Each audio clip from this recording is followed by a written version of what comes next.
And good day, everyone. I hope you have had a wonderful day. For me, it's been a good day. Surprisingly enough, I have been writing for a little while, or rather, working on my writing. That is why I had a small delay because I was thinking about a certain scene that I had written and how to progress from there, and I didn't pay enough attention to the clock. So, my apologies for that. Today, I want to do more writing sessions, and I hope everything goes better than yesterday when I had to cut short the live stream because of the extreme lag. And at the moment, it seems to be okay. So that's a good thing. I'm quite happy about that. Let's see if I can do one other thing. It seems that for me, I can still not use my streaming software to post things in the chat, which is really very annoying. Which means effectively that I need to contact Stream Elements again. Um,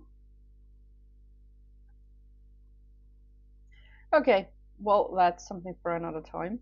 Uh, in essence, I will just, if there is something that I need to put in the chat, I will use another screen to do that.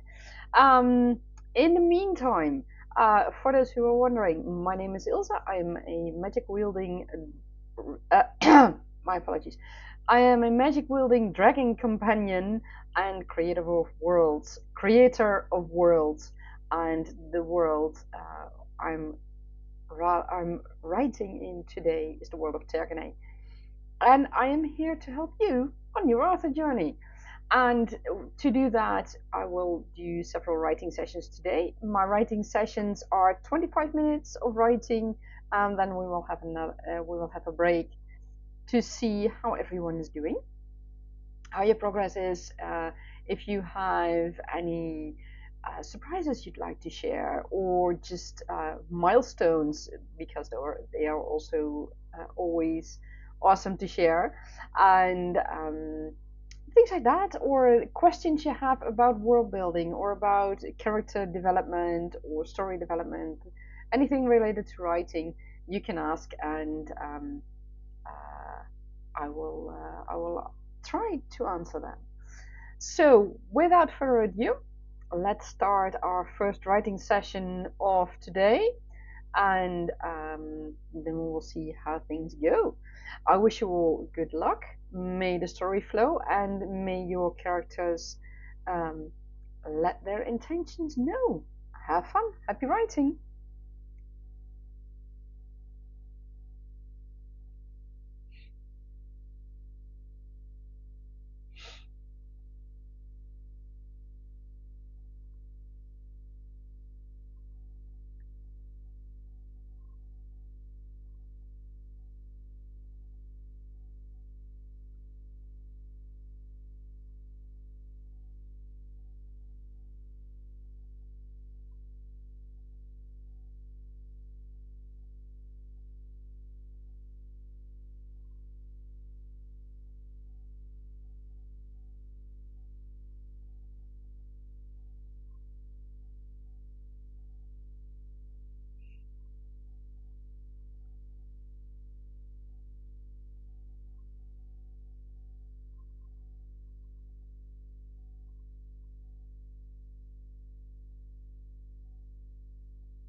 And that is the end of our first writing sprint. How did you guys do? I managed to write 688 words, which is a good thing, and or at least I feel it's a good thing for me. In this case, or in this part that I have written right now, and luckily I am allowed to talk about it. The Queen of the Small Folk made a map for the dragon companions so that they will be able to venture further into the ancient forest and see how the flutter nymphs are doing. She has just warned them that it is possible that they might have to evacuate every one of the flutter nymphs. But it might be the case that their homes can't be their homes anymore. Essentially, it boils down to that. Well, I'll have to see about it. I mean, I don't know. It is. I mean, it would be really devastating if that were the case. I mean, think about those tiny, inquisitive, curious creatures who are a really social species and who live in large groups of families of clans together, and then those outsiders come in, and I mean, I don't know yet what exactly they did, but there is the possibility that they, I don't know, maybe they destroyed the nests that the flood nymphs lived in, or they did something else. I don't know. It is something I'll have to figure out. I'll have to discover when we go into the ancient, when we go further into the ancient forest. But I mean, it is a devastating thing if that were the case. So yeah, it is. This part was, I mean, on one side it was a good thing. I mean, the queen herself drew the map because, well, you know, the princes are the princes and they are dragon companions, but yeah, you letting them draw maps? Nah, that doesn't work. Well, at least Finlay isn't that well in drawing maps. It's more like just a few simple lines, and it's really a very rough sketch of, well, in this case, he tried to make a very rough sketch of that ancient forest. But of course, he doesn't know that much about the ancient forest. He only could draw what they already had seen. And, well, let's just say his drawing skills are not something to write home about, because he's really, really bad at drawing. So, or at least at map drawing. I don't know yet about other drawing topics. I have no idea. But map drawing is not one of his fortes. And, well, Seamus, I don't know, he wasn't asked to draw the map, so I have no idea. And, well, Nejat had his arm cut, and I think Nejat is not the best map maker either.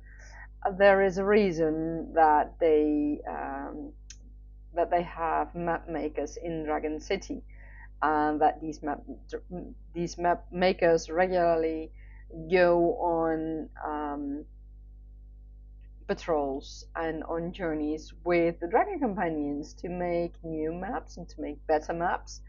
So yeah, I sincerely doubt that these three princes can really make an awesome map, but Seamus and Nejat might prove me wrong. I have no idea. Finlay, on the other hand, do not let him draw a map, because that's bound to go wrong. So, 11 days into NaNoWriMo. Here in the Netherlands, it's the 11th of the 11th, which means Carnival, or rather the preparations for Carnival starts. I'm not a Carnival celebrator myself. I never liked it really that much. But I do know that here in my hometown, people do celebrate it, and I think a friend of mine, her kids, might be in the start for the preparations today. I have no idea. I haven't heard about it. Um, Normally, they do tell. Sometimes, no, not normally. Sometimes they do tell about it. Um, Now they didn't, so they might not do it this year. I have no idea. Um, Let me, yeah, that's better.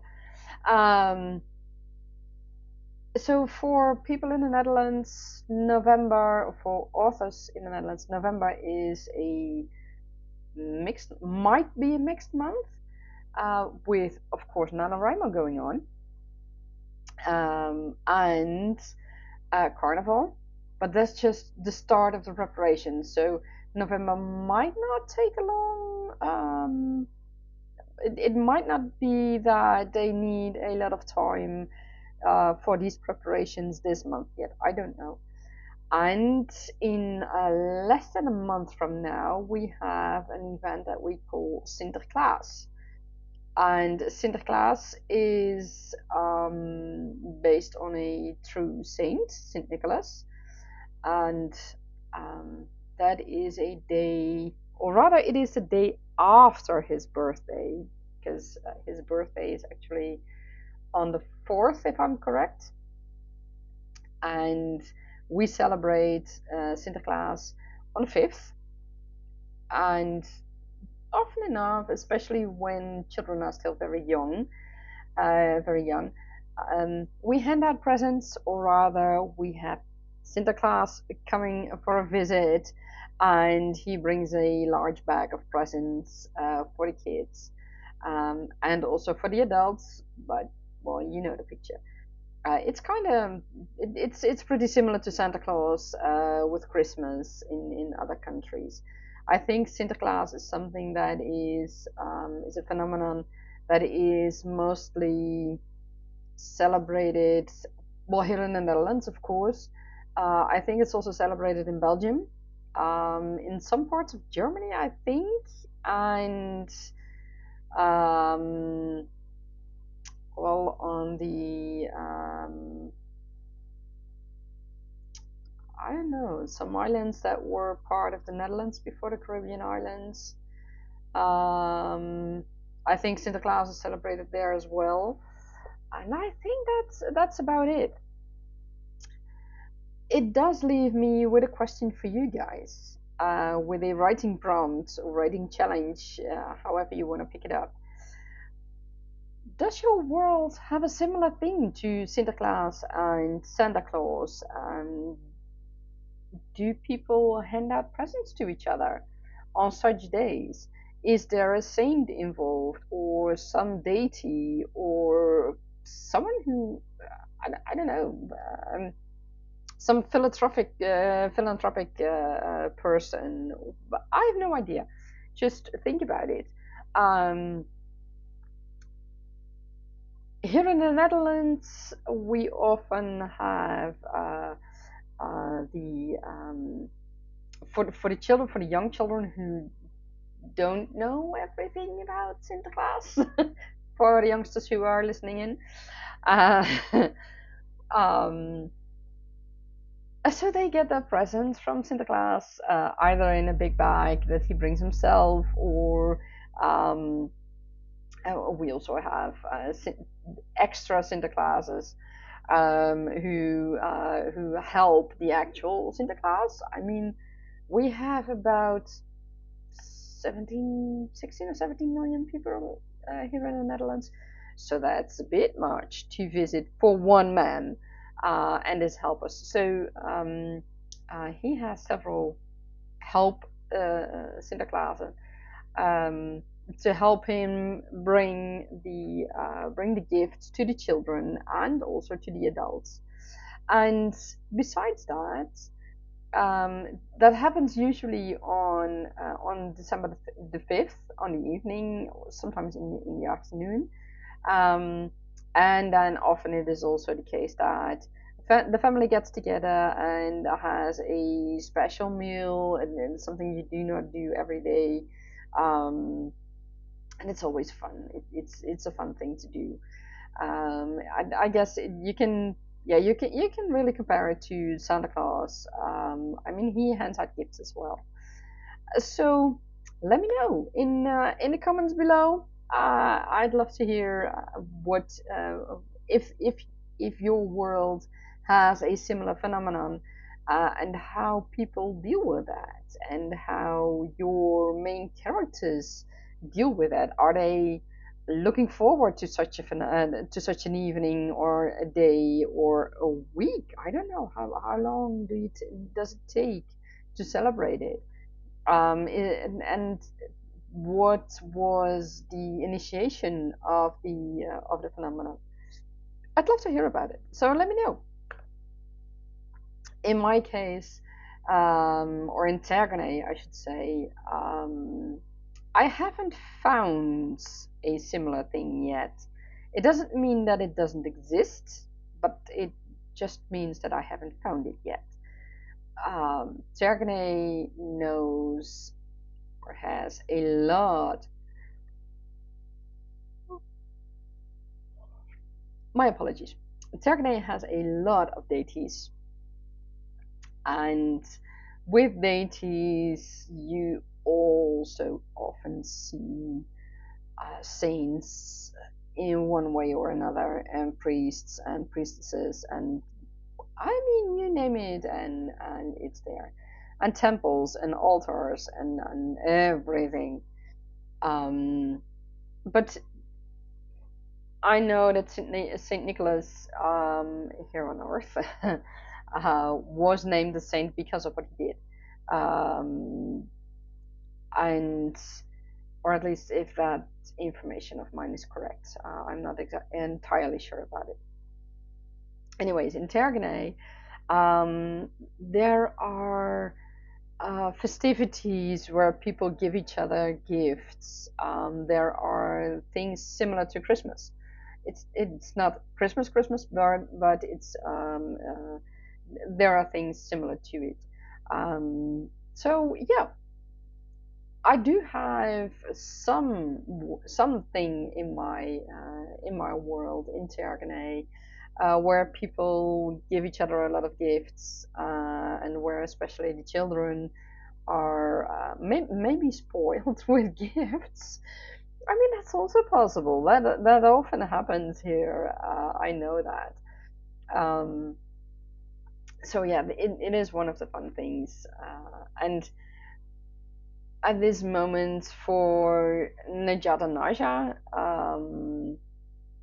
I don't think that we will see anything about that particular event in their background story yet. I don't know if it will be if it will be mentioned, or we will see more about it in their background story, because I simply do not know yet if we will get to that, if that is even a thing for them, and for Dragon City. So that will be something I will slowly discover. In the main books, I think there will be a time where at least one of the main characters will be faced with such an event, and I don't know yet how he will respond to that. That's something I will have to see. So that is my question for you today. Write a piece in which your either one of your main characters or any one of your main characters is faced with an event like Sinterklaas or Santa Claus, and how do they deal with it? What do they think of the phenomenon? And do they like it? Do they hate it? And what do the people around them think? Or what does your main character think that the people around him or her think about that event?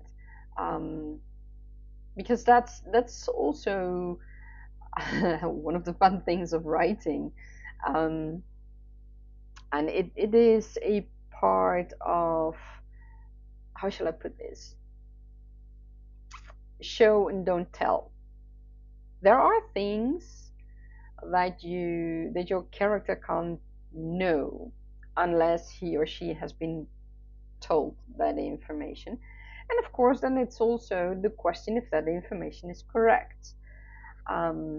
So when I say, when I ask you to tell me what your character, what the people around your character think about the phenomenon of Sinterklaas and Santa Claus, what they think, what they think about it.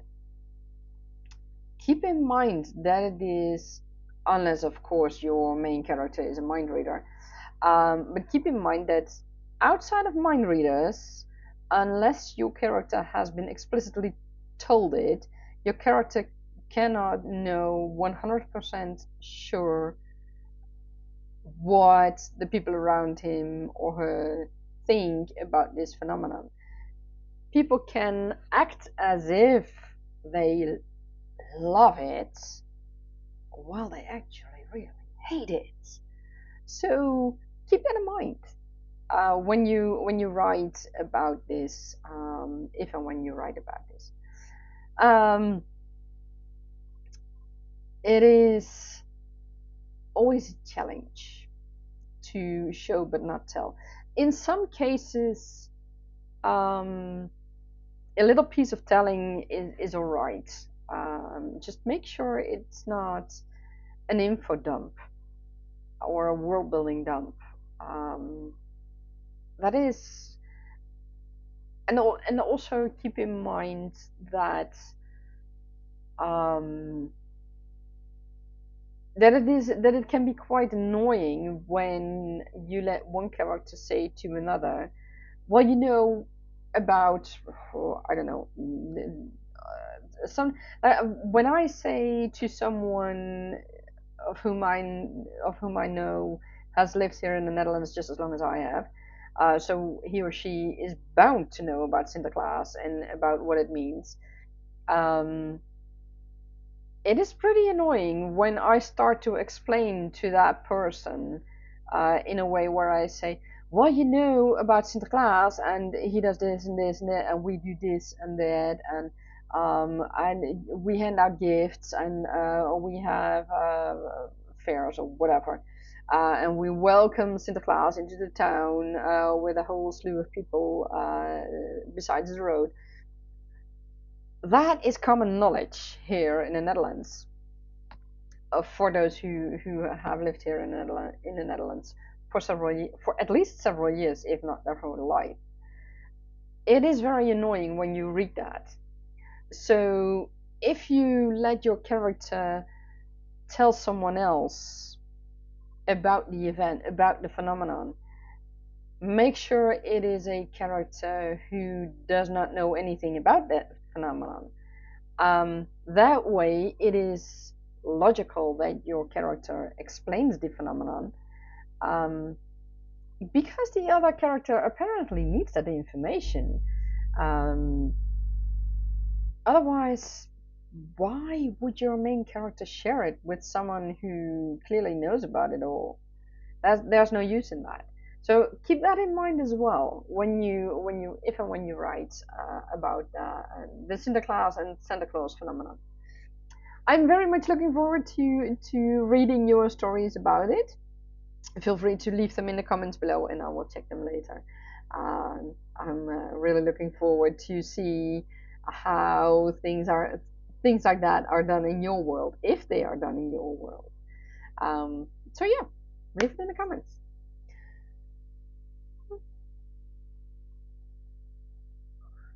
My apologies. I did sleep well, but apparently I'm still a bit tired. But that's okay. I want to move on to our second writing session of again 25 minutes. I hope that your story progresses nicely and that your characters will make their intentions clear if they haven't done that already. In my case, I think we will finally head deeper into the forest and perhaps see some more plot events. We will see about it. I wish you happy writing.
And that is the end of this sprint. How did you guys do? I managed to write 704 words, which means I made my session target again today. So I'm quite happy with this. Well, surprise, surprise, they did not make it yet deeper into the forest, but they have handed out gloves to the villagers who want to come along. Um, and after this, they will head deeper into the ancient forest. There are certainly things that they need to prepare for, because the queen of the small folk, gave them some information that they needed to know how to progress further and what to expect, or at least what she thinks they can expect. Of course, it is the question if that is indeed what they can expect, or what they will see, I should say. Um, I mean, it is, how shall I say that? When you are dealing with magic, things can go wonky. When you are dealing with ancient magic, things can get really wonky. And because there has been corrupted ancient magic in play, done by these outsiders, the question now is, how will they, or rather, what will they find deeper into the forest, and how can they deal with it? And of course, there are still these outsiders. They need to take care of them as well. Um, and luckily, they got the idea to contact one department, let me put it that way, in Dragon City, with the orders from Nejat to bring in carts and extra men and perhaps a boat. I'm not sure what they will do with that, but okay. So they can transport the prisoners to Dragon City, because they want these outsiders to be tried for justice in Dragon City. Of course, there's this one particular Flutter nymph who did not agree with that, but the queen of the small folk is really fast-handed, and or quick-handed. How do you say that? She's really quick with her hands. Let me put it that way. And she managed to grab the Flutter nymph from the air, and to make sure that she wouldn't do anything to that man. After all, she had other things. They have other things to attend to, um, and I think the family of the Flutter nymph also wants to see this particular Flutter nymph. So yeah, the queen didn't need that much persuasion, but of course she is the queen. So yeah, how do you go against the queen? Um, I don't know. I mean, you gotta have a very good reason to go against the queen, right? And this Flutter nymph, um, well, I mean, she wants the man to be brought to justice, and she is kind of with the dragons, who have let the group know that if they were to transport those prisoners, that there might be a chance that the prisoners wouldn't be arriving, let's just say, intact in Dragon City. I guess that is also one of the reasons that Nejat decided to let that particular department come to this town and to transport these prisoners. They have ways to do that, so that's not a problem. Um, because yeah, they need to be brought to justice, and you cannot have dragons. How justified it is, but you cannot have dragons, I don't know, maim these prisoners before justice has been just a judge has said something about it. and possibly other things. I mean, yeah, it's the dragons, and dragons do not how shall I say that?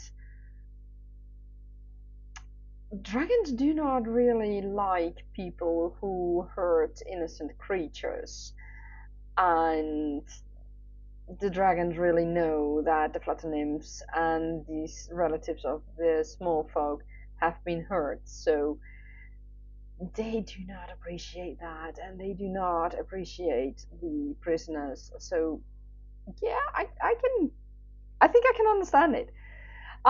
So yeah, that is where I am at the moment with this story. Um, I still have a lot to write, but that's okay. Um, I know that originally I planned this live stream to go on for another half hour, maybe 45 minutes, but I noticed that I'm starting to make mistakes, unnecessary mistakes, because I'm getting tired. So thank you all for joining. I hope to do another live stream, perhaps tomorrow, also a short one, but tomorrow again. Um, yeah, I will do that again from 3 to 5 p.m. Amsterdam time. I will see how that goes. I do have plans for the evening, so it will end at 5 p.m. So I will not continue after that. But I hope to see you tomorrow again. And in the meantime, I wish you a lot of fun writing, and may the words flow for you. Bye.